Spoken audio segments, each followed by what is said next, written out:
It's time for the absolutely... I'm on my way! Completely! I'm almost there! Random! Why are there so many stairs? Podcast! Oh, jeez! With Andrew Rhodes. Hello everybody and welcome back to another episode of the Absolutely Completely Random Podcast. It's Saturday, it's May 21st, it's 2022, and I'm here once again with you, Andrew Rhodes, as always the host of this wonderful podcast you listen to on a weekly basis, always dispensing the weird stuff and information and just strange topics that I find throughout the week. Speaking of strange topics from throughout the week, let's dive into that nest of hornets, shall we? With all of pop culture is merging. The Iron Giant, though, might be the latest casualty because of WB's upcoming Smash-like Multiverses game. This is just going to be fun, painful. There is a Wonder event. It's a Wonder Festival. It's a figure event. It's confirmed their summer 2022 plans, so that's pretty cool. There is a Zelda-inspired indie game that's causing a bit of a commotion. Well, it's Zelda, so Nintendo's probably sniffing with their lawyers.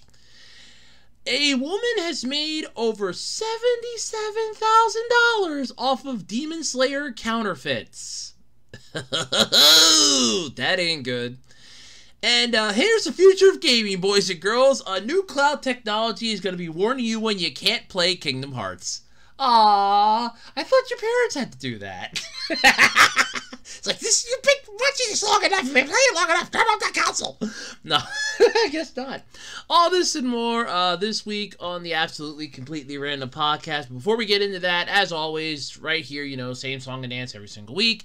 ARHOADS-2012 on eBay. I have a wide variety of stuff for sale. One person's trash is always another person's treasure on the worldwide flea market that is eBay. Where else could you possibly find half the junk that you never thought you realized you ever needed in life? I mean, come on, you can find a lot of stuff on there. Heck, you can find stuff that you only dreamed of on there. Are you looking for something to connect an RCA port to some other piece of upgraded tech? Oh, they probably have an adapter for that.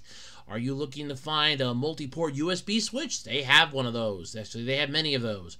Are you looking for game consoles, parts? Are you looking for a busted-up GameCube or a busted-up PlayStation you could turn into an emulator or a computer? They probably have some.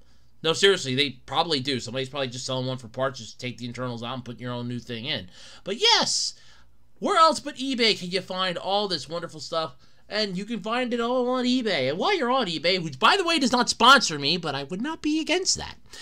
Come on by and check out my eBay page, ARHOADS-2012 on eBay. Seriously, I would not be against eBay sponsoring me.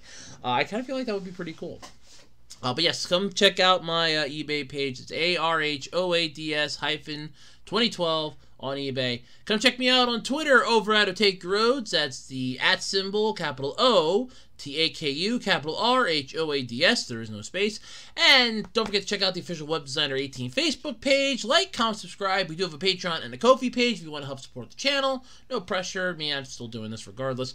But, come by, check it out, see what I've got to offer. I mean, come on, the channel's somewhat still good yet. I'm trying to get everything back up on track ever since I had to kill Andrew Rance. I'm trying.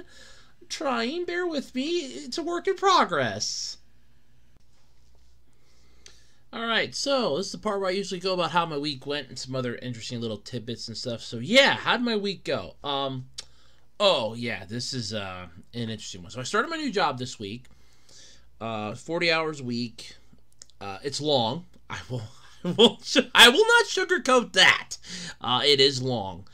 I work 9 to 5. I'm up though at 2:30 in the morning yet, so I can take care of the stuff at the fire company that I'm helping them with. Then I go to work. I leave at like 8:30. Then I be at work by 9. Yeah, granted, I can just walk there happily, but still.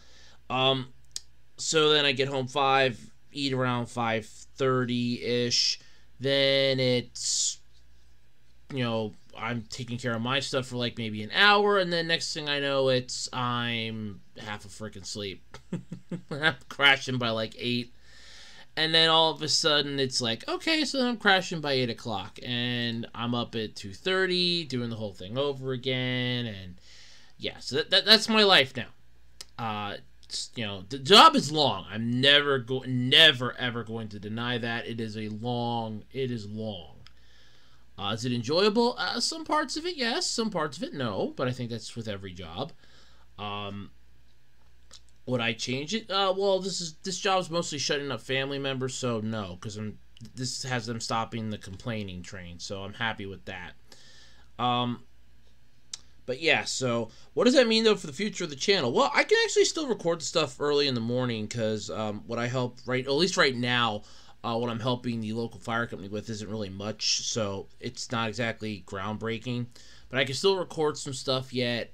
Q&A video I'll still be doing. Worst case scenario, I might just have to record that on a Sunday morning instead. And just record it at a different spot. That's not a problem. So that can still go up. So a lot of stuff can still happen yet. So we are still good yet with a lot of the plans that I had for the channel. Plans in my own life, and maybe not so much. Plans for my channel, definitely still good. But yeah, so that's just been my, honestly, that has just been my week. It's just been one long blur at this point. In all honesty, Thursday I thought it was Friday, and I wasn't the only one. Apparently, the manager at the place thought the same thing, and it's like, no, I thought the same thing. I did all day Thursday. I'm like, man, this feels like Friday, and I'm like looking at I had to keep looking at the phone. That's right next to me, and it has the date, and I'm like, oh my god, it is only Thursday. And so I'm looking at that like, hey, it's Friday, tomorrow's Saturday. Damn it, it's only Thursday. It's like I really wanted it to be Friday. Like, damn it, it's Thursday. No, it's Friday. No, it's only Thursday. God damn it, why is it only Thursday? Ugh! But yes, so that's just been my week. But there is one interesting thing, though, that happened. So I do want to bring this up. It's not going to get its own dedicated topic because I don't care about it that much, but it just was interesting. I wanted to bring it up. So anybody out there remember the Chip and Dale Rescue Rangers? The old Disney cartoon that really, honestly, it wasn't that bad of a show. The theme song kicked ass, for starters. The theme song kicked ass. Okay, that I will not deny. The theme song kicked ass. As far as the show itself, it wasn't bad. They got themselves a new movie on Disney Plus, and I found this out yesterday morning. So, there's just a character that I honestly thought we killed it with fire. I did. I thought we, the fans, killed this thing with fire. I remember ranting about it. I wasn't the only one that ranted about it. I remember a whole bunch of people complaining about it. And then I remember it suddenly disappearing. Like, it existed for 24 hours, and then after that 24-hour period, the creators themselves took it out back behind the barn and shot it. And I honestly thought that that's where it ended, and it still stayed dead. But no, it's not dead, apparently. It just, it ran away from the gunshots, I guess. Because Ugly Sonic, the original Sonic the Hedgehog design from the live-action movie, made an appearance in the Chip and Dale Rescue Rangers movie, and is known as Ugly Sonic. I'm not even joking. He is literally called Ugly Sonic. And this was all over Twitter yesterday. And I'm just like, you've got to be kidding me. They honestly drag... And yeah, he's in there. He's like making up bullshit that he's got a show with the FBI. And Chip and Dale are like, oh, we can, we really need your help. We need a contact with the FBI because we know what's going on. Because I guess Peter Pan and the polar bear from Narnia or something is freaking trying... First off, I'm not getting Disney Plus to watch this. And I will never... ever give Disney Plus my money. I don't care. I don't care if they send me 1,000 free trials that never fucking end. I am never giving them a dime. I don't even want to watch it for free. Okay? Disney Plus, as far as I'm concerned, is a massive middle finger. But, basically, he's there at this convention, and it's like, oh, yeah, it's like, oh, yeah, I got a show with the FBI, and blah, blah, blah. And it's like, he's got nothing. He's got absolutely nothing. And he is just as ugly and hideous now. And it's like, oh my god, it's just horrifying. And I'm like, oh God, this is painful to look at. And I'm looking at this, I'm like, this is painful. It's like, I'm literally looking at this and I'm like, why does this exist again? I thought we killed this with fire. I thought this was killed with fire. Obviously, we didn't do a good enough job the first time. But no, they brought it back with a, oh my God, you need to have blah, blah, blah, and all this other fun crap. And I'm like, oh my God, no. I honestly looked at it and I'm like, no. I'm like, oh my God, no. They brought Ugly Sonic back. And it's becoming a meme now, and oh God. But when I saw this, I'm not even joking. When I saw it, I was like, oh my God, it's ugly. I'm like, is this the original Sonic design? First, I thought somebody, like, you know, was screwing with everybody, and they just, like, and I'm thinking, well, whoever did this really did a good job, you know, faking this to mess with everyone. And it's like, oh, no. They're not messing with anyone. They're being truthful. That's Ugly Sonic's in the freaking movie, the original Sonic design. And this is the one that I complained about. And then first off, I stand by what I said in my rant video, that this thing was ugly as all hell. It was an abomination. I stand by that. Second, I also stand by my, if they really want me to believe, and I'm going to say this right here now, if they really wanted me to believe that they actually did not plan for this to be that ugly and to be that unwell received, then they would not have within 24 hours said, we're going to change it. That was basically okay, we're going to troll everybody. Let's see how many people will probably warm up to this. It'll be great. The backlash begins. Less than 24 hours later. We're going to fix it. We're going to fix it. We're going to fix it. I think they were already planning to fix it.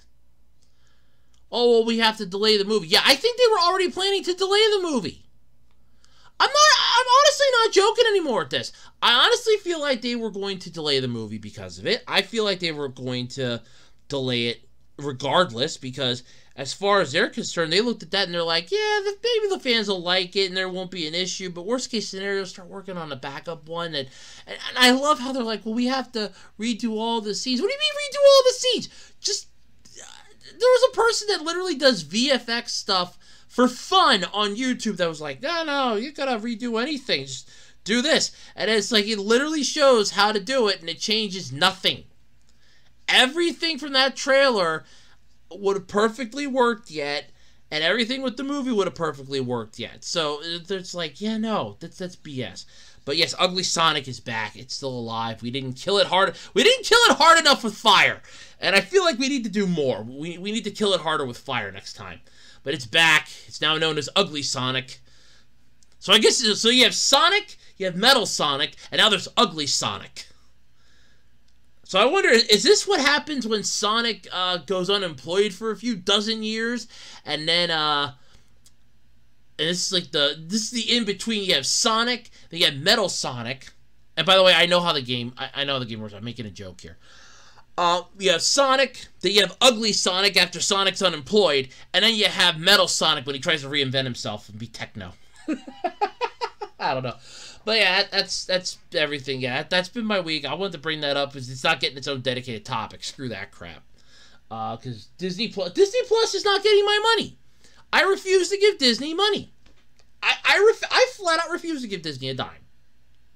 They will not get a dime from me. If I can, so long as I can help it, they will not get a dime from me. So long as I can help it. And yes, I know they own Marvel, and I am a huge Iron Man fan, but like I said, as far as I can help it, as long as I can help it, they will not get a dime from me. And technically, as far as I'm concerned, Marvel just got absorbed into Disney, so Marvel's still its own little entity, but Disney just writes the checks. So, yeah. Anyway, let's get into the podcast, folks. It's going to be a good one. Alright, so here's the future of gaming, folks. When your parents used to be able to tell you that you've been playing games long enough, and they'd, shut off your console, and they'd tell you to get your ass to bed, or read a book, or go fuck outside. Yeah, that was the old days. Those were the old ways. Now, no. Now it's even better. So, new cloud technology is warning you when not to play Kingdom Hearts. And Sadly, long gone are the days now, even, when you could just pop a disc in, you'd go to the game store, you'd get a game, it'd be a disc or a cartridge, you'd pop it in, and you'd play it. And you didn't have to worry about servers or anything else. No. Those days are gone, too. As well as the times when your parents would just tell you to, stop playing this game because, you've been playing it for too long. But once long ago, buying and playing games was pretty much easy. You bought the disc or cartridge, you stuck it in the console, you hit play, and that was it. It was like running a casino. You turn on the lights, you open up the doors, you get the fuck out of the way. And that's how it was with playing games way back in the day. But, yeah, not anymore. So it's a not-so-great cloud streaming-only version of Kingdom Hearts, released on the Switch earlier this year, got an update. It now features a warning, letting you know if it's a good time to play the single-player games you've already bought. Welcome, ladies and gentlemen, to the sucky future. Yeah, so version update 1.03 for all Kingdom Hearts games on Switch seems to mainly add 2 features. In Kingdom Hearts 3, players can now choose between 2 performance options, prioritize performance and prioritize graphics quality, because you can't have your cake and eating it too, which tells you that, hey, they didn't even bother to try to make it run well on the Switch in the first place. And they were planning to port this to that for the longest fucking time, and it's like, no, we're not even going to do a good enough job doing that. No, we're just going to half-ass it. It's good enough for government work. We're just going to half-ass it. Yeah, so there's that. These settings can be selected before you start playing and allows the game to either focus on a more stable frame rate or higher resolution visuals, which kills your frame rate. Yeah. So this is basically, so it's either I can either play the game smoothly but it looks like shit, or I can look at the beautifulness of the game and it plays like shit. So it's like a YouTube video. It's either you're going to be watching it in high def because your connection's saying it's good, or you're going to be watching it in 144p because that's all the more you can muster. Yeah. Oh my god, yeah, this is just bad. But though, it gets worse. The other new feature is mostly unique to the Switch's controversial cloud-streamed Kingdom Hearts games. New messages on the game selection screen warn you if any server congestion that the titles might be experiencing.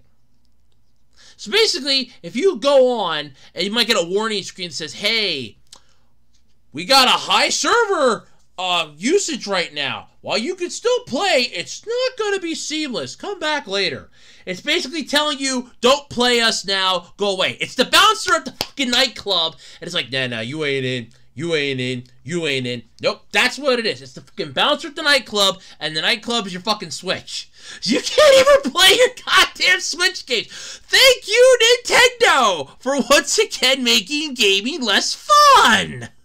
I thought the whole purpose of having video games was to be fun and have a chance to get away from your life for a little bit. Put yourself in a fantasy world. Man, you really want people to go the emulation route or just go back to the old school consoles and just buy the damn copy, pop it into a system, and then go to town. Because that's what's gonna fucking happen here. Jesus, I'm freaking doing it. Yeah. So if a game you want to play is currently dealing with busy servers, you can try playing it, but likely won't have a great experience. They're not saying you can't outright play it, but it's just like, look, we understand you gamers want a lot in terms of playability. You want to be able to visually see these graphics like you're right there in their face. Yeah, with 4K, that's the only way to do it, baby. So we have to honestly give you what you want. And how you want to do this is only one way we can muster it, folks, and that is basically this. We gotta tell you when the servers are full. Bastards. Well, granted, it's nice to know before playing a game if it's going to work properly or not. It's also terrible that this even needs to be added in the first place. And I am literally reading off the article, but I agree with it. This is a joke. A solid example of why so many folks aren't sold on streaming games via services like Stadia or Amazon Luna. It's not to say it isn't a useful or powerful technology. It's what the Xbox has been doing with their cloud streaming and Game Passes. They're pretty cool. Or you can play games like Gears 5 on a phone. But Microsoft also lets you install all of its games. So if the servers are slow, or they're being inundated, or you have 50,000 people that are on site at one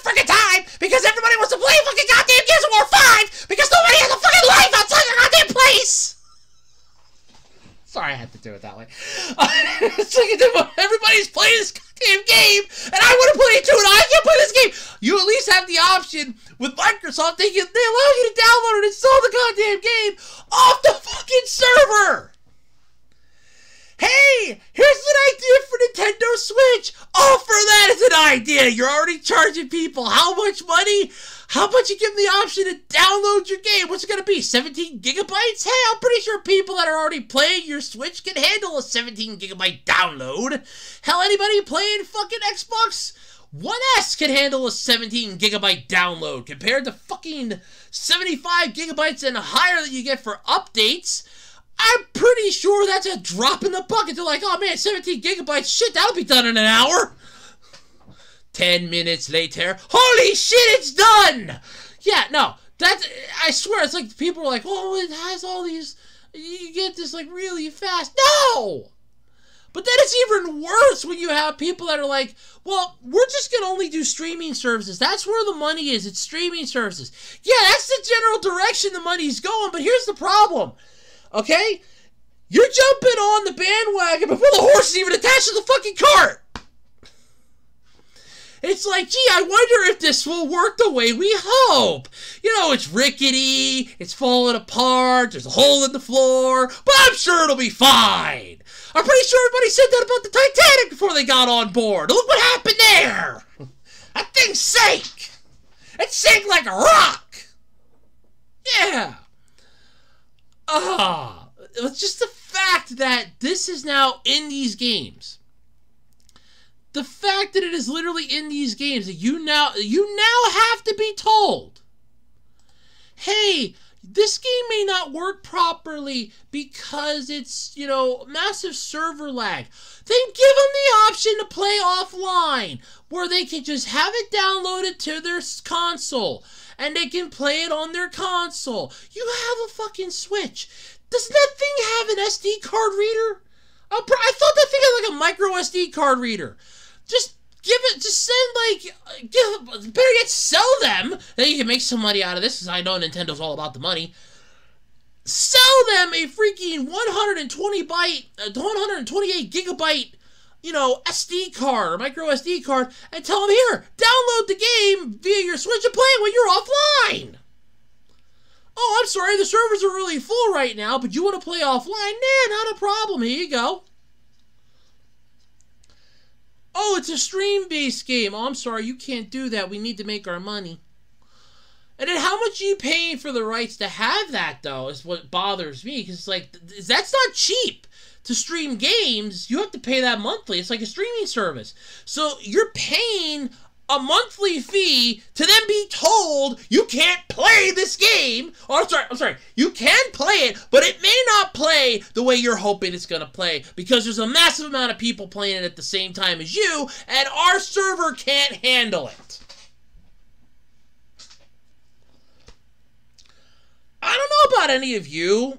I can kind of see the massive issue here, and I'd like to point that issue out, if I may.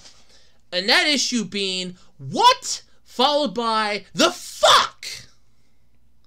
Because honestly, that is the lamest excuse I have ever heard now. But this is their solution. Oh, we're just going to give you this little message that'll pop up and tell you when the servers are overloaded. Yeah, and how do we know that that message isn't going to pop up when you have one of your server monkeys that just doesn't feel like monitoring the damn thing for the day? It's like, oh, man, I really want to catch the latest episode of The Bachelorette, or I really want to watch the latest episode of whatever show I've been streaming on Hulu Plus or Disney Infinity, and Disney Plus Infinity. I really want to stream that. I really don't feel like watching this today. Servers are busy. Extreme load. Please use caution. There, that should keep people off the server. Yeah. All right, that's great. That's great. So you have please tell me this isn't just going to be a 2022 thing here. Because I mean, yeah, 2020 was the year of the pandemic. 2021 was the screwed year. Oh, sorry. 2021 was the in-between screw year. That was the middle finger year. 2022, so far, is the we're changing the way your life already functions worse so than you can imagine type of year. Way to go! You got Square Enix trying to figure out a way to cram NFTs and blockchain text into their future cloud releases. You have the Nintendo Switch giving you a warning message when their servers are overloaded, which, first off, why does it even need to be acknowledged? You have gaming companies that don't understand what they're doing anymore, popping out titles like a clown's out of a clown car. And all of this is costing you money. I'm sorry, ladies and gentlemen. I don't know what else to say. This is a stupid idea. If you wanted to put Kingdom Hearts onto the Switch, fine. Take off the online multiplayer stuff. Oh, it is? Good. For other streaming games, give them the option to basically play it offline. Hey, you don't want to be connected, but you still want to play it? Not a problem. This will allow you to download the game, that you can play it offline. How do we know this will work? Because you're playing it on a Nintendo Switch, right? Yeah, if you're able to play it on a Nintendo Switch, then that means that the game functions for a Nintendo Switch. Tonight on Morons! I honestly, I could not believe this when I saw the article. It's just horrific. I mean, it really is. This is basically becoming a... This is a joke. If you want to play Kingdom Hearts, just buy it on the PS4 or the Xbox. Just screw the Switch. Buy it on the PS4 or the Xbox. If you want to play old school games, go emulation. Go the emulation route. Go retro route. Just go buy the freaking physical copy of the old school game. Hell, go give GameStop money. I don't care. Go find a vintage video game store somewhere that has the crotchety owner or the crotchety employees that don't know what they're talking about, don't give a crap about the people anymore, and that one nice person that comes in there that really wants to talk games might revitalize them. Go give them money. Don't pay for the streaming services at this rate, because you're never going to play it. Oh, we got Cyberpunk 2077. Oh, I can't play it. My computer won't play it. Oh, I can do this. Oh, no, I can't. Server's full. Oh, I can do... Oh, no, I can't do that either. Yeah, that's what we've now come to, ladies and gentlemen of the jury. I rest my freaking case. I rest my case, Your Honor.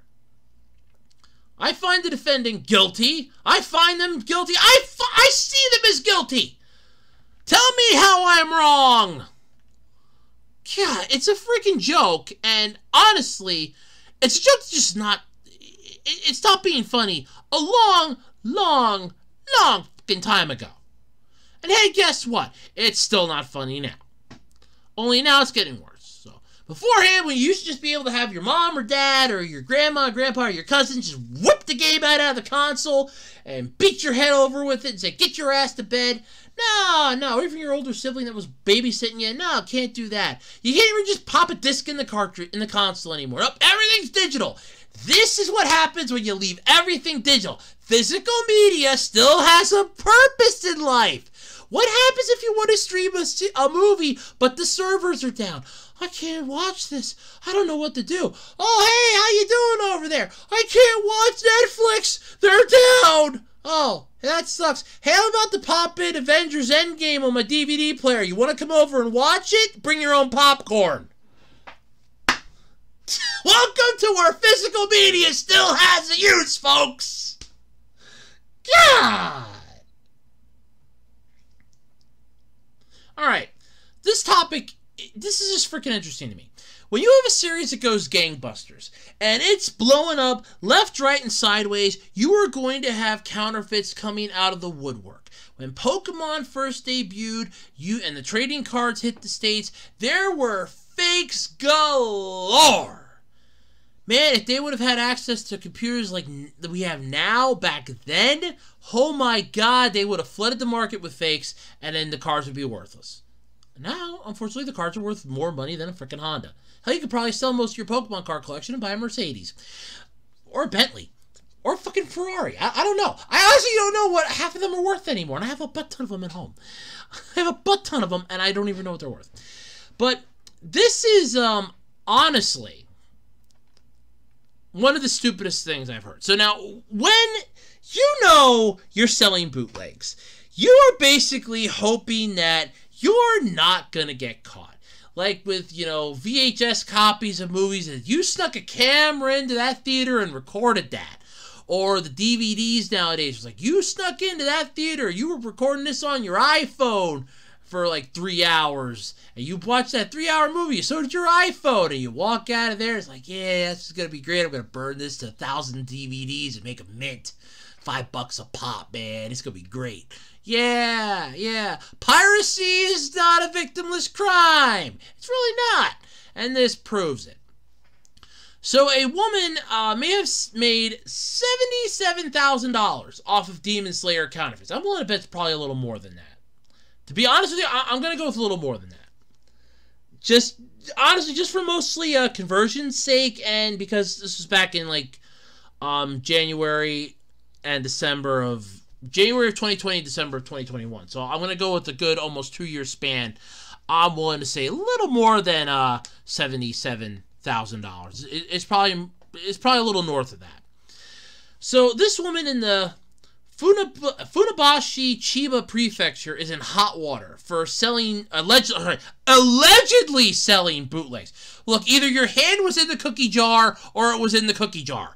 There's, you know, it's either it was in or it wasn't in. There is no in between. Was your hand just hovering over the cookie jar? That's the in between? It's not in the cookie jar then. There is no in between. Your hand's either in the cookie jar or it's not in the cookie jar. Okay? There's no allegedly in this. Selling bootleg Demon Slayer merchandise. Police gave prosecutors paperwork on it saying she broke the Copyright Act. Yeah, no shit. Tell us something we don't know.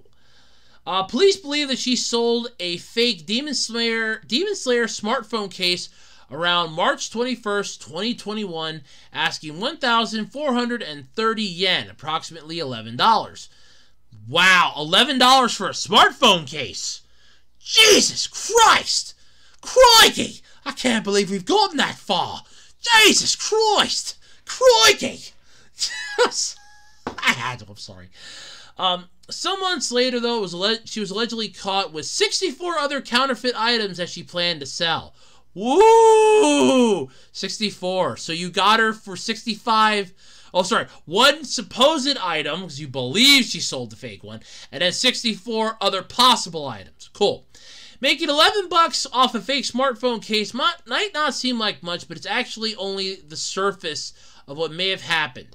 Police dug deeper and believe she made 10 million yen, around about $77,000, in counterfeits from January 2020 and December of 2021. So she probably made more than that. That's probably all that you found. I'm willing to bet good money she probably sold these things on eBay and Etsy and just made a fucking mint. And you only now caught her. Good job. Yeah. According to police reports, the 39-year-old woman has confessed. My work has been reduced to once or twice a month due to the coronavirus. I intended to use the money to cover my living expenses, she said. How did that song go? Again from Lazy Town. You are a pirate. There you go. Yeah, there you go. You are a pirate. There you go. That's basically it. There you go, folks. It's piracy at the high levels.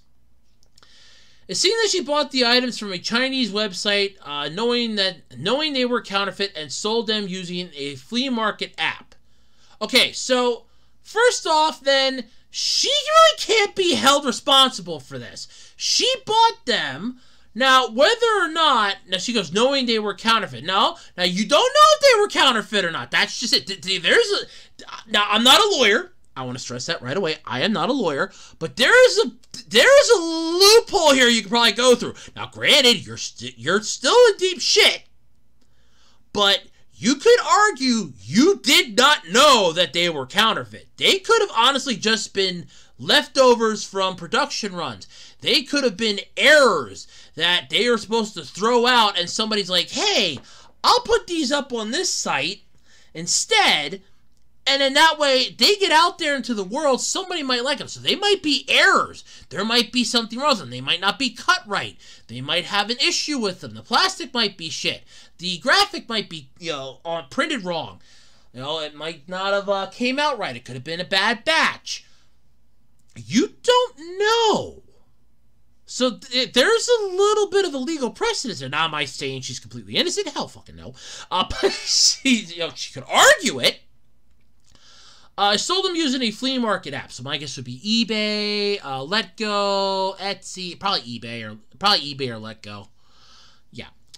If found guilty, it did not say what sort of punishment she might receive. Well, it's not going to be a slap on the wrist, that's for damn sure, because she violated copyright laws in Japan. They're medieval over there. They're medieval. Talk to Suede. They're medieval. Wow. Yeah. Demon Slayer is one of the most popular anime and manga franchises of all time, and it has gotten a lot of counterfeits made from people who see an easy way to make money. Japanese police have been cracking down on more counterfeits and piracy. Now, here's the thing.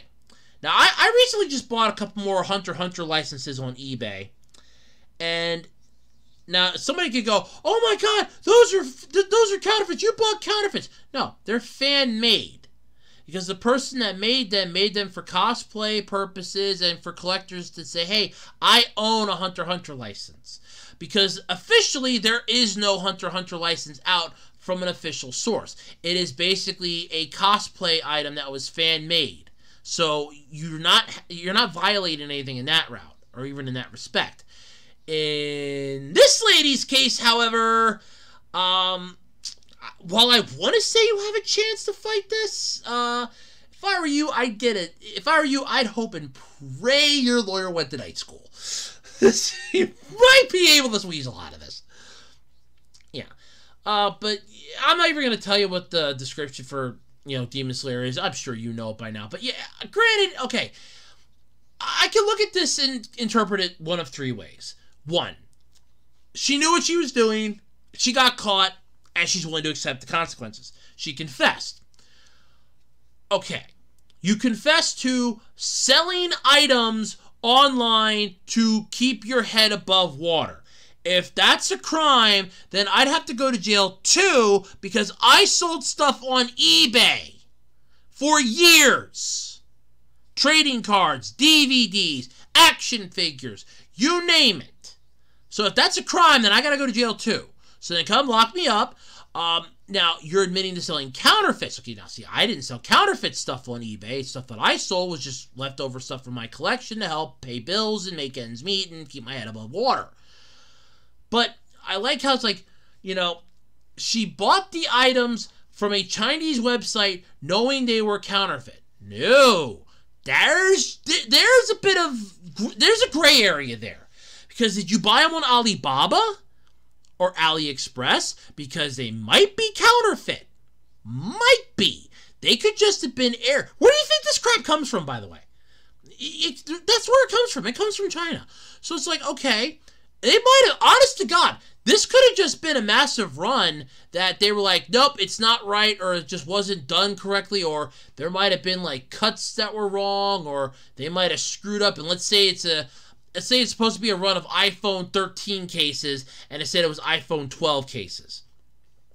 Well, they can't sell those, because they're like, no, their order was for iPhone 13 cases only. So what are they going to do with this entire, let's say it's like 1,000. Let's say they print them off in batches of 1,000. And all of a sudden it's like, hey, I have a batch of 1,000 iPhone 12 cases. No, it was iPhone 13, you moron. Oh my God. So now they're stuck with these iPhone 12 cases. Well, obviously, now granted, it would probably fit, but let's say that, let's say for the sake of argument that it needs to be specifically iPhone 13. They're not going to cut any corners. It's got to be iPhone 13.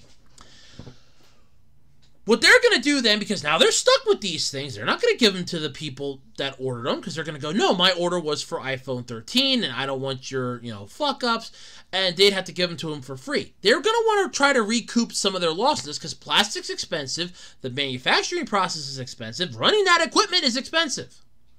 So what they'll do is they'll go to sites like Alibaba and AliExpress, and they'll sell them at a wholesale price to make back what they lost making them.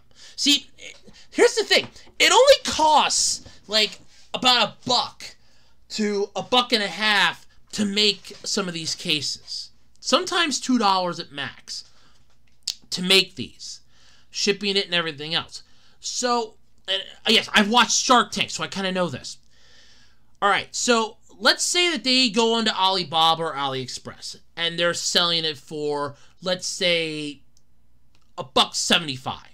It might have cost them $1.75 to make it. So they're breaking even on it to recoup what they lost. They're not looking to make a profit. They're looking to just recoup what they lost printing this so that they at least don't go in the hole by having a fuck up.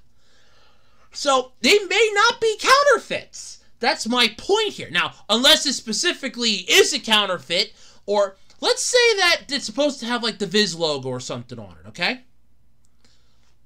Or let's say it's supposed to have like Fizz, or I think it's Funimation, but you got my point. Let's say it's supposed to have like that logo on it. Or it's supposed to have it somewhere on there, you know, because you have to print it, and they forgot it. Okay, that's a screw up. Now, granted, that's one they could easily probably fix. Just run it back through again, just instead of having to do the whole thing, just do the logo instead. But in this case, it could have just been, hey, look, the whole thing's printed, they're dried, we can't run it back through again. Now they're stuck with these. Hey, now they're errored. So now they can sell them on like sites like Alibaba and AliExpress, and they're selling them at wholesale prices. And that's the thing. It's not that they're buying, it's not that the stuff on those are counterfeit. They're not really good, though, don't get me wrong. It's not, I mean, I had a friend of mine, when my one PS2 died on me, I was trying to find, you know, cheap components to fix it. Same quality, but that wasn't going to break my fucking bank. And it was like $1 for the spindle, and I think like $3. No, it was like $3 for the spindle and $1 for the,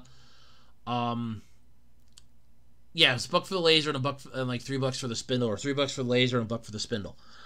And I'm like, that's fine. Now, granted, it didn't work, but then again, I think I had other issues with my PS2, to be honest with you. But still, okay, that makes sense. Now, here's the thing, and I want to stress this point, if I can. I want to really push this hard. Unless this was like a shady, you know, Chinese website. And so I'm assuming it was probably, for the fact that she bought these things in bulk, which is what she probably did, and she was caught with 64 other counterfeit items, my guess is she bought them in bulk. So I would go with Alibaba or AliExpress is probably my first bet. It's probably a good guess. It's my first bet as to what she ordered from. So you basically bought these from one of those sites, and they're thinking, oh no, they're counterfeits. They may not be counterfeits. That's the thing. Now, you've admitted to selling them. Okay, yeah, you admitted to selling them. Yeah, they're in my possession. Yeah, I bought them to sell them.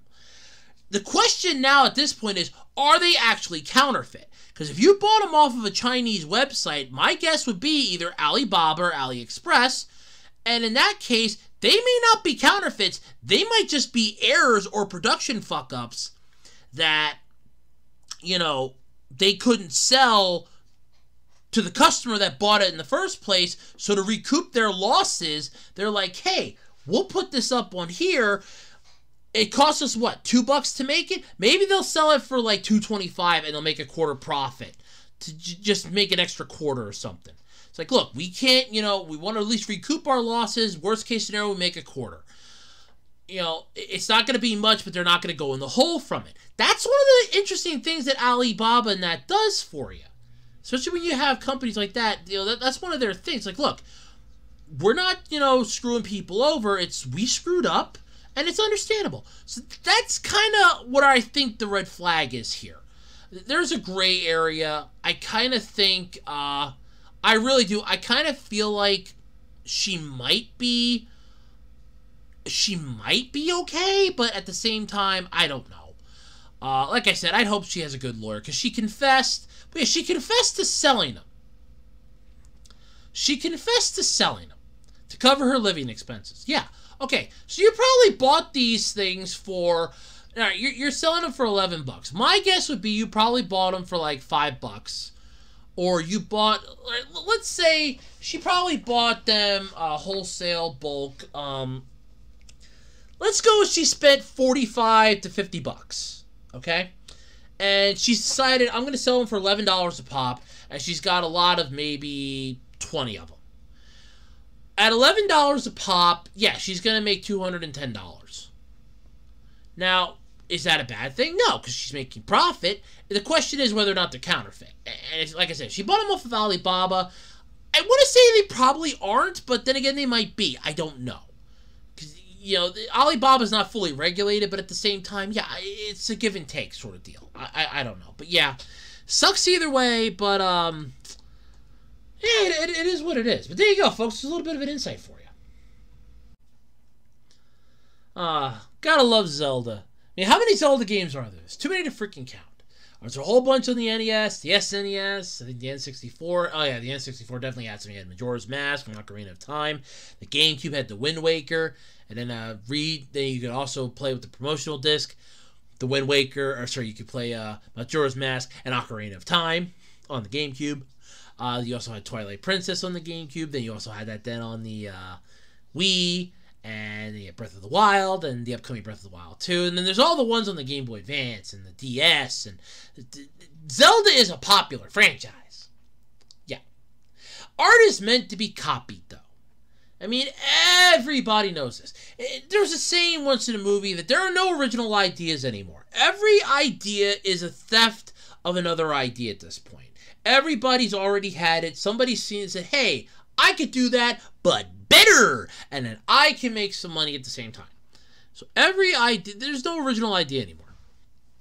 So recent entry in IGN's peculiar indie developer funding competition, Rogue Jam, has raised eyebrows for its obvious visual similarities to Nintendo's 2019 Switch remake of The Legend of Zelda: Link's Awakening. Dun dun dun. Yeah, it's not good. It's not good. Yeah. In response, many are attempting to whip up some sort of controversy. If this isn't how art has worked since the dawn of humankind, in fact, MySpace, the game in question, looks fascinating. It does. It looks really good. Okay, well, it looks like Zelda. Yeah, and your point is what? You know how many games copied Zelda since it originally came out and just improved it? Look at us. I've been watching a reviewer on YouTube, Super Derek, and he does like a lot of reviews of a lot of RPGs and JRPGs that came out on the PlayStation and the NES and the Super NES. Okay? Take a look at those things. Okay? Take a good look at those things. And tell me how they did not copy something else. Final Fantasy. And where did Final Fantasy get the idea from? Other games. And where did those other games get the idea from? Zelda. There you go. Wow. I have really bad allergies lately, too. Wow. Yeah. But mighty money powerhouse IGN has somehow turned indie developer funding into a reality TV show. Oh, that's always fun. Do you want to eat tonight? It's a new competition show on Fox, so you want to eat tonight. 5 contestants sit in front of a line. The last one standing gets a free meal at the buffet.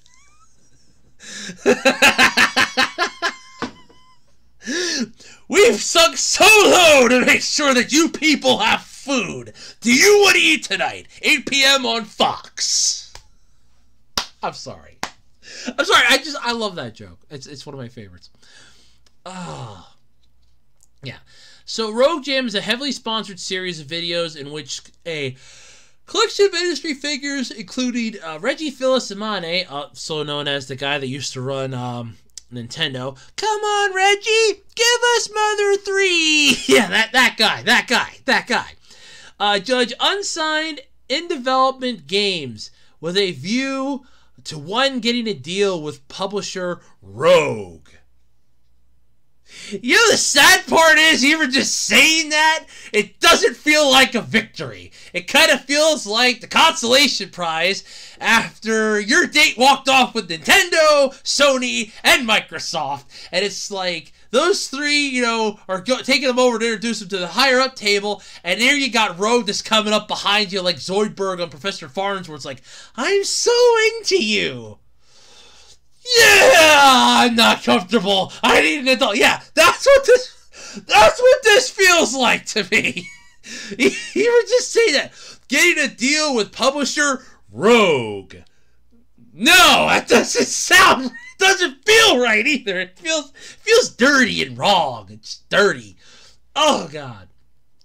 In the most recent episode, they decide on the audience award, where at some point an audience apparently voted for their favorite games from a selection, creating a final four from which the panel picks just one. I love that. An audience. Okay, so which audience are we talking about? The mole people, the Omicronians, the Daleks, the Saltarans, the Cybermen. Which audience are we talking about here? The mole people? It's the mole people. Tell me it's the mole people. No, I don't know.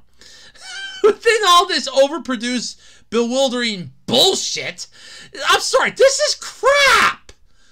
Oh, you want to have this, prize? You want to have this chance to work for Rogue? It sounds like you need SVU. I swear to God, it does. Within all this overproduced, bewildering edited creation is Zelda lookalike MySplaced.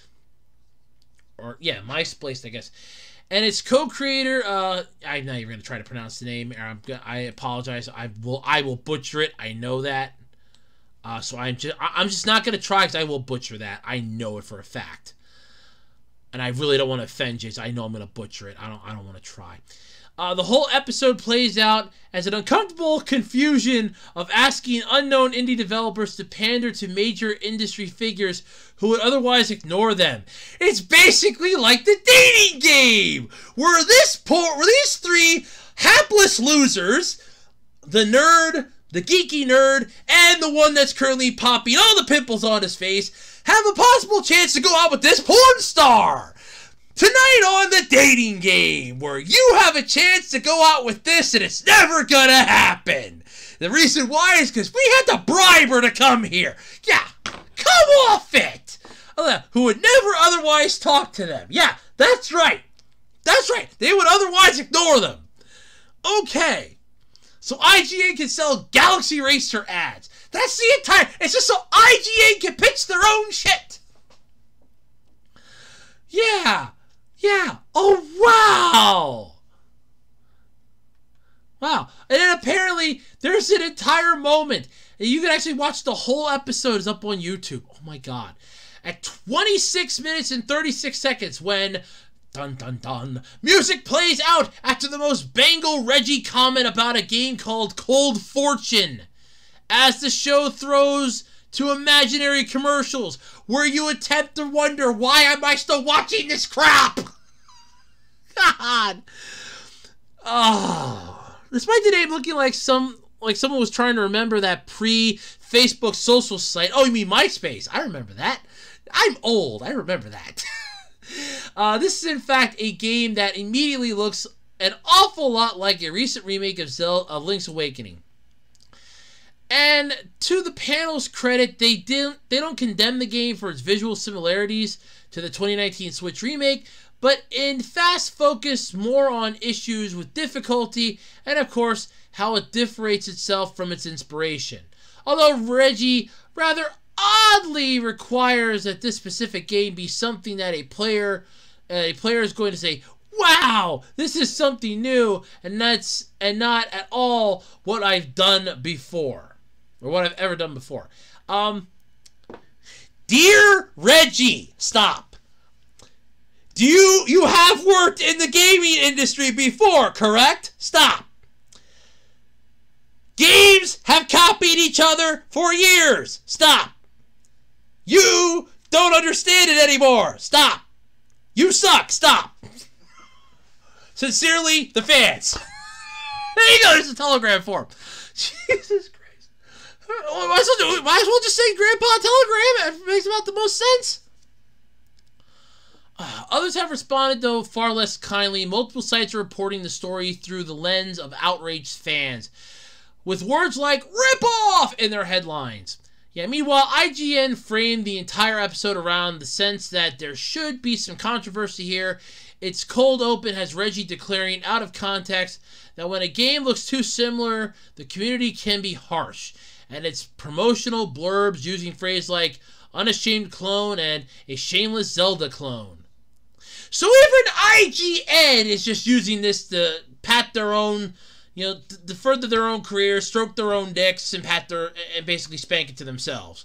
Way to go! So, you have IGN putting on a game show like The Bachelorette and The Bachelor, but for video game developers that are hoping to for indie developers that are hoping to possibly get a seat at the throne with the big cheeses themselves, only to have to deal with the B squad because the A squad's over screwing their girlfriend at the pool hall. Got it! Got it! Got it! So this is basically like that line from For Richer or Poorer, where you come home and your wife's doing the bottled water guy. Okay, that's basically it. It's like, hey, look, I'm really happy and excited about my game, and then you go here to see these three people, and they judge you, and it's like you just came home and found out that your girlfriend or your boyfriend or your lover, and they're doing the bottled water guy. There you go. That's what this is. They're doing the bottled water guy. Yeah. This did the trick, though, and audience reactions are hostile. They're about to get sued into oblivion, says one response on Twitter. Imagine using words like, reminiscent and inspired when discussing what amounts to complete plagiarism, says another, before flouncing and bemoaning the state of modern games journalism. Yeah. It all betrays a deeply peculiar lack of understanding of the history of art. Art has, since the first Neanderthals put painting in cave walls with a process of copying and pasting. I can draw a circle. I can draw a square. I can draw a square. I can draw a circle. It's copying and pasting and seeing who can do it better than before. When you invent something, there's two ways to do it. You either take something that doesn't exist and you make it exist, that people didn't know they needed to have, but now they want. Or you take something that already exists and you make it better. That's how you invent something. That's two ways to invent something. You either take something that doesn't exist and you make it exist, or you take something that already exists and you make it better. There have been RPGs for ages now. Zelda, Mario, Jesus Christ, there have been so many fucking RPGs. I know I said Mario in that, but still, you get my point. No, it's a role-playing game. Do your role-playing as Mario. Okay, so, there have been RPGs since the dawn of goddamn time.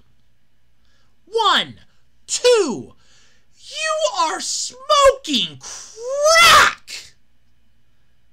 And I mean that so politely, by the way. You're smoking crack! To think that anybody in their right mind is going to be upset about this. It's a game. Oh, it looks like Zelda. It looks like Link's Awakening. And that might have inspired them to make this. You cheeky bastards. I swear to God. If anything, though, it speaks to the holy, successful brainwashing of an entire species by the copyright industry. It's copyright! Oh my God, they stole that from somebody else, sold it to oblivion! They gotta get sued, it's not right! Yeah, there you go. Rather than celebrating that someone else is able to create a thing that looks like something we previously loved, which again is a massive undertaking for an indie developer to go, look, I made this myself! It takes these game publishers entire teams to do this, and these indie developers can do this in their fucking basement by themselves! Maybe one or two of them, but they're in a basement. It's like a two-person team, and they're pumping out quality like this, and you're shitting on them because it's like, oh my God, no, I don't like this. It's not right. It's horrible. You stole my property. You just stole it right off and called it your own. How? God. Yeah, we leap towards accusations of crime, towards declarations that the individual making some art will be joyful and righteously crushed by the behemoths corporation that did something similar first. It's ours! We did it first! How dare you! And then they just crush it with their fists or something. Yeah, okay, they're gonna go Akuma onto the earth like in that one game. It's simply not plagiarism to copy an art style. Look, if that's true, that is freaking true. If it were plagiarism to copy an art style, then all the fans out there drawing yaoi art couldn't draw it because that's copying anime style. We would have never gotten Avatar: The Last Airbender, The Legend of Korra. We would have never gotten Season 2 of SWAT Cats because they were inspired by anime. It's an anime feel to it, but it's not anime.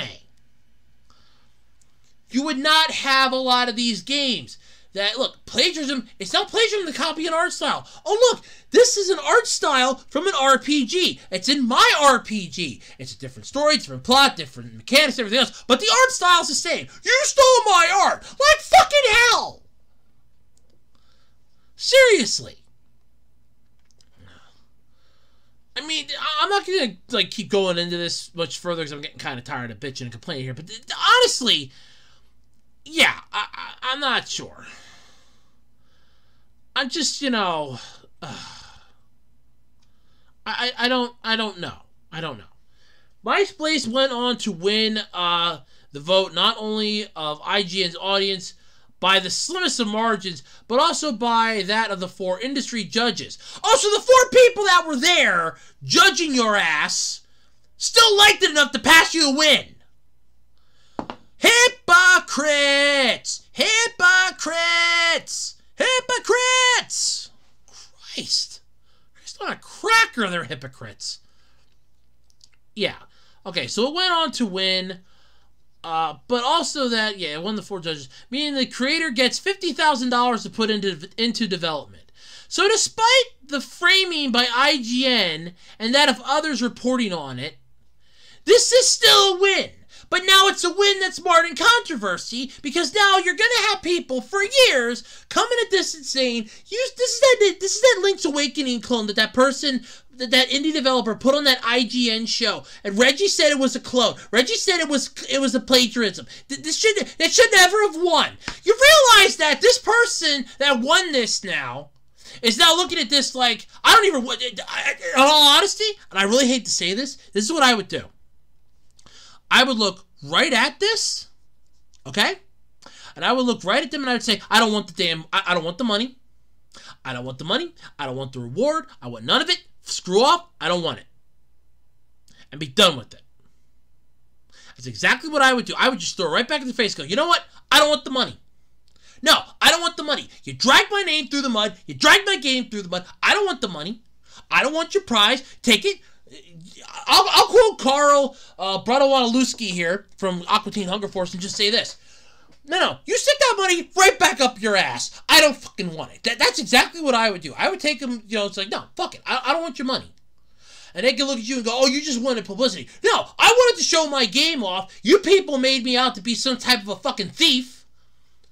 And, like, I'm plagiarizing everything. I'm not plagiarizing shit. And you people made me out to be a thief and a plagiarist. Everybody on the internet's bad-mouthing my ass. I don't care if they got me the win. I don't care if I got the win by a small marginal vote. I don't want it. I don't want it. You take the money, you shove it right back up your ass. Honestly, that's what I would do in this case. I wouldn't even take the prize. I would just look right at him and go, no, fuck yous. I would honestly just look right at him and go, fuck yous. I don't want your money. I don't want this. Take it, roll it up in a tight ball, shove it up your ass. I don't want it. Because it's marred in controversy now. And that's the problem. Even if this person, even if they win, even if they go on and the game gets, you know, developed, and they're probably never going to see a dime of it then after that. Because then all of a sudden they're going to go, oh no, because we have to pay legal fees to Nintendo because you stole their shit. And we have to pay them. There goes your royalties. You're not getting shit for this. I would just look at that and go, I could have put this up on Steam under an indie. I could have put this up on an indie designer site and gotten funding that way. I could have just did a Kickstarter and gotten it funded that way and then just worked on it myself. You people, it's like $50,000. In all honesty, and I really hate to say it this way, but if I were this person, like I said, I would just go and tell Rogue and tell IGN, just shove it up your ass. Shove it right up your ass. Because basically it's true. They dragged the name through the mud. They dragged the game through the mud. They shoved the game up to hell and back. People online are badmouthing the hell of it, and they did nothing wrong. And they are now the central focus of everybody's hate and anger because they created a game that now they have to worry about Nintendo coming on their ass because, oh my god, it's theft. Yeah, no. Like I said, I would just tell them, you know what, take your prize money and shove it right up your ass. Fuck the lot of you. That's what I would do.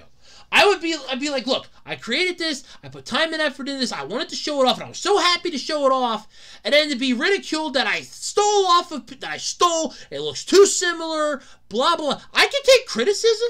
I'm pretty sure they can too, but there's a point in line between here's criticism, and here's us just flat out calling you a thief. And I kind of feel like they just flat out called them a thief. They just called them a thief. It's like, no, you're a thief. And then you have everybody online doing it. Personally, I think it looks great. You did a wonderful... If you're listening to this, check out you are. You did a wonderful job. That looks beautiful. I think it looks amazing. I really do. If you did that by yourself, that's really fucking impressive.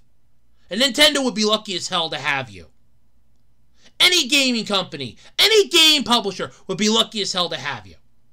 Hands down. As far as IGN's concerned, they'd shove it up their ass. That was pathetic and a joke and painful to even that was painful. Screw you, IGN. Screw you, Rogue and Reggie. Stay the hell out of gaming. You don't know what the hell you're talking about no more, Reggie. All right, so let's get on to some pleasant news here. So, figure event Wonder Festival confirms their summer 2022 plans. I honestly had never heard of this before. So for anyone out there wondering what would happen to this summer's Wonder Festival, well, plans have been confirmed for the Japanese figure event. The Fest returned for the winter event back in February, and now Wonder Festival 2022 summer has been announced for July 24th at the Mukahari Messe Event Hall. This one marks the event's first summer showing in 3 years, thanks to the ongoing COVID-19 pandemic. The OneFest chairman commented on how things are ramping back up after a couple years of cancellations. But since it's still just the middle of May, those plans could change. Probably will. Hopefully there won't be any major setbacks, and Wonder Festival will be able to make its glorious summer return this July. Folks in Japan can now purchase tickets at a discounted price prior to June 13th, and those who are under 22 years, those under 22 years old can enjoy an even bigger discount. Well, man, I gotta pay full price? How much does this thing cost? I gotta pay full price because I'm 10 years older? What the hell? Wow. But still, though, it's nice. So a little figure event's gonna be going on this year. That's going to be nice. July 24th. So if you're going to be over in the Mukahari Messe Event Hall, if you're going to be near there, go check it out. It sounds like a lot of fun. I always like little figures and stuff like that. Sounds pretty cool. I wish I could pull up like an actual page for this, but and this is the thing. I actually tried finding this on Google, and I basically kept getting shoots around to this exact article. So I don't know if I just wasn't typing it right or something, but it seems interesting. I'm going to say that. It seems interesting. Festivals are usually always nice.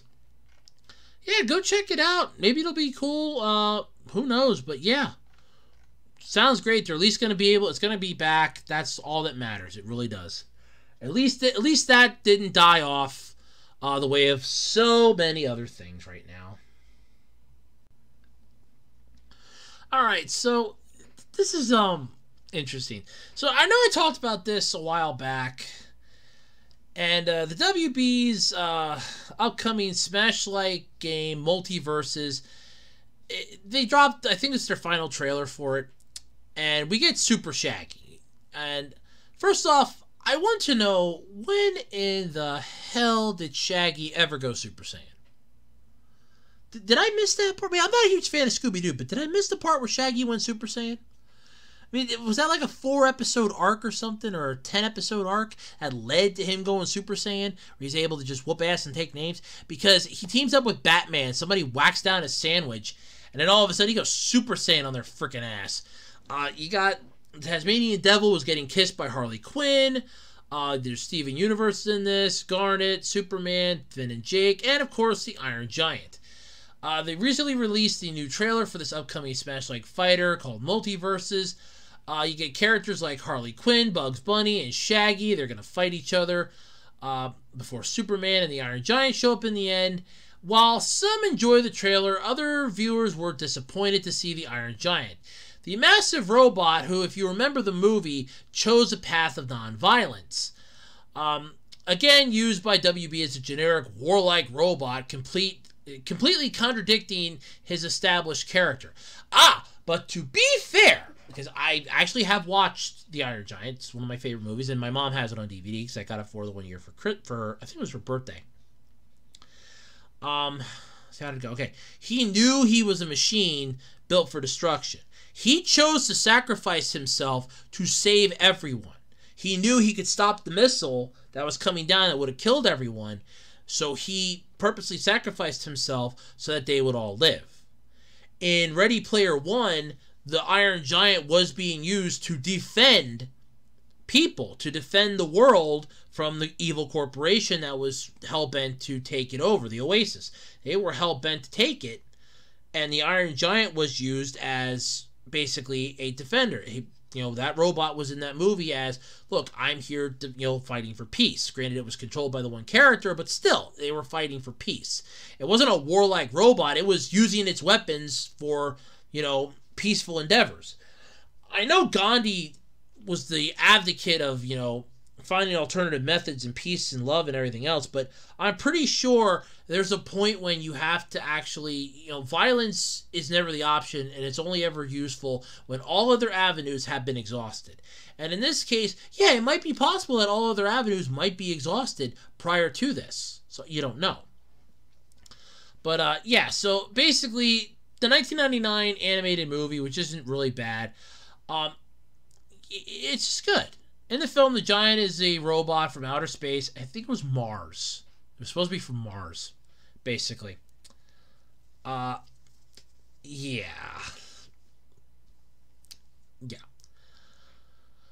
But basically, he came down from outer space, built for war and destruction. He was supposed to destroy everything on Earth, but he kind of fell, whacked his head, had a dent in his head for the longest time, which fried his memory.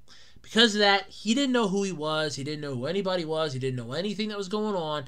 And it's like, oh, well, no, I'm not evil. I'm, not a Tomo. I'm Superman. Yeah. The kid Hogarth was helping to teach the robot about life and death, and it inspires it to be more than what he was designed to be. Eventually, and by the way, spoilers here if you haven't seen this freaking movie, by the way. The Giant sacrificed himself to save the kid, his family, and the whole town from a nuclear weapon because the one government agent, Mansley, was like, launch the rocket now, launch the missile now to kill the robot, and the general was like, that missile is targeted at the Giant's current location. Where's the Giant, Mansley? It's like, oh shit, he's right here on top of me. There's a fallout shelter. We can duck and cover. There's no hiding from this, you idiot. It's a nuclear weapon. It's gonna kill us. So you mean we're going to die, Mansley, for our country? Yeah, screw my country. I want to live. And the Giant stops him. Realizing that they're all going to die, the Giant knows that he has to sacrifice himself. He knows he can go up there, he can destroy it, and it will, damage it'll take out the impact before it even hits the Earth. It knows it. And he does, because the Giant says, he goes, Hogarth stay, no follow. You stay, no follow. And then juts up in there, and he remembers Hogarth's final words, where you can be anything you want to be, and he goes, Superman. And he just, like, hits the rocket, explodes, and at the end of the movie, Hogarth gets a little bolt. It was one of the jaw bolts that the general sends him, and all of a sudden at night it starts beeping because he realizes, wait, the robot can repair itself. See you soon. It's like all the pieces are going to come together, and then he's going to come back, and he'll be back and talking with me. They even built a statue of him in the freaking town square. The Iron Giant literally has a giant statue in the town square. It's beautiful. It's touching. It's a movie that just hits every single chord beautifully and so well. And my God, it's so goddamn good. If you haven't seen it, it's a 1999 movie. Go freaking watch it, please. It's so damn good. But yes. But yeah, the Iron Giant in this again. The entire premise, though, of the film is that the Iron Giant is more than just a gun. It's directed by Brad Bird, famously pitched to WB the movie really is, what if a gun had a soul and didn't want to be a gun? The Iron Giant has moments in the film where it acts violently or destructively, and then and that's after it gets triggered by it's a defense protocol, which is literally what it is. It's a defense protocol. He sees a gun, he instantly went into, oh my God, what the hell mode, and he didn't even realize he was doing it until later on when he realized what he had become, and it scared the crap out of him. But this is just, weird as hell. But having him appear in the Multiverses, yeah. I mean, he heroically died, non-violently sacrificing himself for the greater good. Having him show up in this game just to beat the shit out of other characters, I'm going to agree with this. This is horrible. It feels wrong. This is basically pissing on the Iron Giant's grave. Okay, let's just cut the brass balls here. This is pissing on the Iron Giant's grave. Okay? And it's bad at that, too. Yeah, you find it really boring and sad. It freaking is. This is a free-to-play multiplayer fighting game, heavily inspired by Smash. Oh, so I guess they can get sued by Nintendo then, too. Because it's inspired by Smash. No, this is Smash. No. We have this first. Yeah, okay. So I guess Nintendo can sue them like they can't, like those people are saying that they have to, yeah, oh, okay. Uh-huh. Cool. You go with that. You go with that. Okay. Yeah, whatever. Yeah. Yeah, so this includes the Giant, though. It's a free-to-play Smash Brothers inspired game. It's an example of the trend. Nintendo Smash is a free-to-play brawler. It contains a large library of characters from different franchises and properties. But all the characters in Multiverses are directly ripped from the large corporation's library of WB parent corporation Warner Brothers. Discovery has included the giant collection of classic TV shows, movies, games, and the like is the beloved 1999 animated film.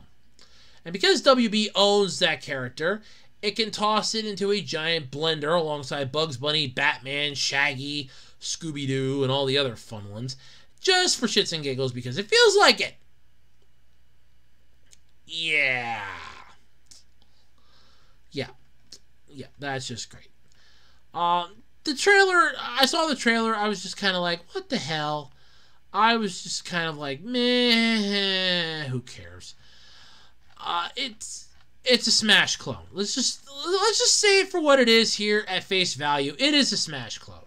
You could say, oh no, it's inspired by Smash. No. This is literally a Smash clone. This is basically WB's answer to Nick's All-Star Brawl, and that was an answer to Nintendo's Super Smash Bros. Series. So let's just get right down to it. It is basically nothing more than an overglorified, and I shit you not, it is an overglorified brawler. That's all it is. It is a Smash clone. Pure and simple. Does that mean it's a bad one? No. Does that mean it's a good one? Maybe. I don't know. But I don't understand the world anymore. But when you have the Iron Giant, a being that was literally, I was built as a weapon, but I want to be good, and you're hitting them in a battle to the death, I'm assuming, against other characters, just, what the hell is wrong with you, WB? Are you that hard up for money? Do you need a talk? Do you need a hug? Do you need something? I feel like you need a hug. You need a hug. Because I'm not going to hug you, but I'll find somebody that will. I'm not going to hug you, but I'll find somebody that will. You need a hug. You need a hug. I'm not going to hug you, but I'll find someone that will. But yeah, I find it to be a freaking joke. It's sad, but it's true.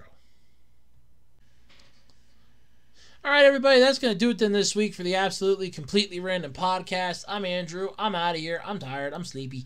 And I got a lot I got to do today. I got a lot I got to catch up on. I've been busy all week. But yes, I will catch you all next time here on the Absolutely Completely Random Podcast. Don't forget we have Patreon and Ko-fi if you want to help support the channel. Patreon.com/webdesigner18. And we do have a Ko-fi page as well. Links to those can be found in the About Me section here on my channel. There's also Twitter and Facebook. You can come check out me over on Twitter, @OtakerRoads. And you can also come and hang out with me over on Facebook on the Web Designer 18 Facebook page. And don't forget, like, comment, subscribe, do all that YouTube stuff. And until next time, I'm Andrew Rhodes. I'm bowing out. I will catch you next time on the Absolutely Completely Random Podcast. Bye, everybody, and have a good one.